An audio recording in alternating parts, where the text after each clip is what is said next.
Chapter 14. At Iconium, Paul and Barnabas went as usual into the Jewish synagogue.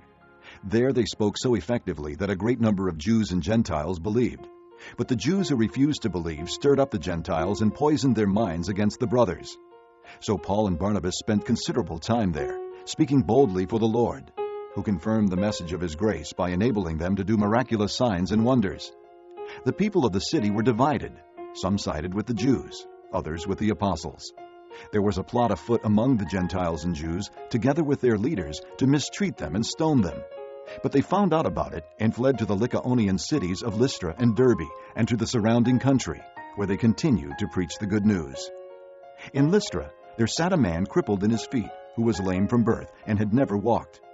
He listened to Paul as he was speaking. Paul looked directly at him, saw that he had faith to be healed, and called out, "Stand up on your feet!" At that, the man jumped up and began to walk.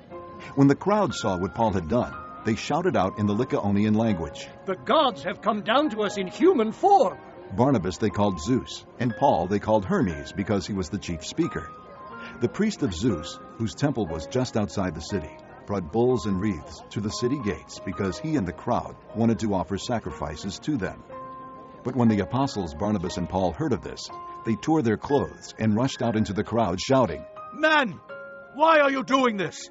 We too are only men, human like you. We are bringing you good news, telling you to turn from these worthless things to the living God, who made heaven and earth and sea and everything in them. In the past, he let all nations go their own way, yet he has not left himself without testimony.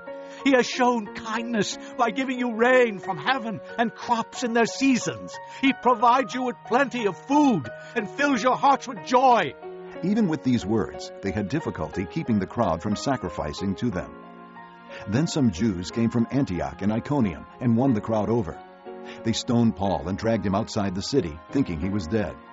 But after the disciples had gathered around him, he got up and went back into the city. The next day he and Barnabas left for Derbe. They preached the good news in that city and won a large number of disciples.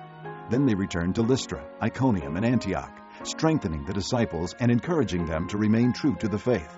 "We must go through many hardships to enter the kingdom of God," they said. Paul and Barnabas appointed elders for them in each church and, with prayer and fasting, committed them to the Lord, in whom they had put their trust. After going through Pisidia, they came into Pamphylia, and when they had preached the word in Perga, they went down to Attalia. From Attalia, they sailed back to Antioch, where they had been committed to the grace of God for the work they had now completed. On arriving there, they gathered the church together and reported all that God had done through them and how he had opened the door of faith to the Gentiles. And they stayed there a long time with the disciples.